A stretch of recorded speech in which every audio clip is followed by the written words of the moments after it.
अजकल डेली वलागरां दे जनाब विआह भी उन्हां दे वलाग वांगू बन गए ना, सिर्फ गल्लां ही गल्लां ते हकीकत ते मजे तो दूर जनाब।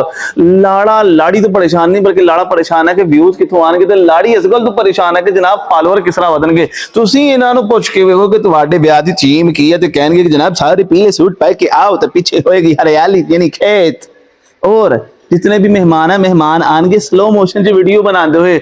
जब ना मां कह दी है कि मैं अपने वलागर पुत्र दी हर चीज पसंद ही लैन दी है, तो वलागर पुत्र कह दे कि मैं जी वलैग च ना आओ, वलैग खराब ना हो जाए किते।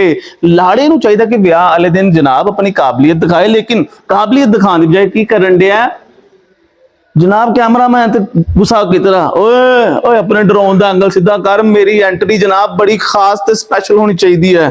तो लाड़ी कहती है कि बैकग्राउंड लाइट बेहतर होनी चाहिए ताकि वीडियो बेहतर बने।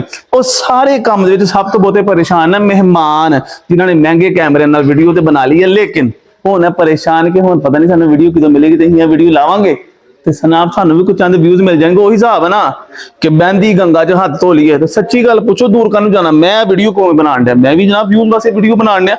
माशरे दी फलाना साडा किसी का कोई तल्लक है नहीं है। लाड़े ने की खादा, लाड़ी ने की खादा, उन्होंने दोनों ने इस चीज कोई सरोकार नहीं। व्यूज किन्ने आए ने, फॉलोअर्स किन्ने वधे ने, यह गल मानी रखदी है। सही पूछो तो जनाब वलागरां दे विआह आवाम दा मनोरंजन है, ते उन्हां वास्ते जनाब व्यूज दी लूट हैगी आ। मैं तो कहना लगे तो वलागर है भी दर्शन करनगे हनीमून कित्थे मनाना है। बाकी कुछ गल्लां ऐसियां होंदियां जिहड़ियां जनाब एडिट चो कर छड्डदे ने सैट मैट। वीडियो चंगी लगी तो लाइक करो, शेयर करो, ते सबसक्राइब करो, ते दुआ करो कि अहीं इस साल मिंगल हो जाइए, सिंगल ना रहिए। खुश रहो।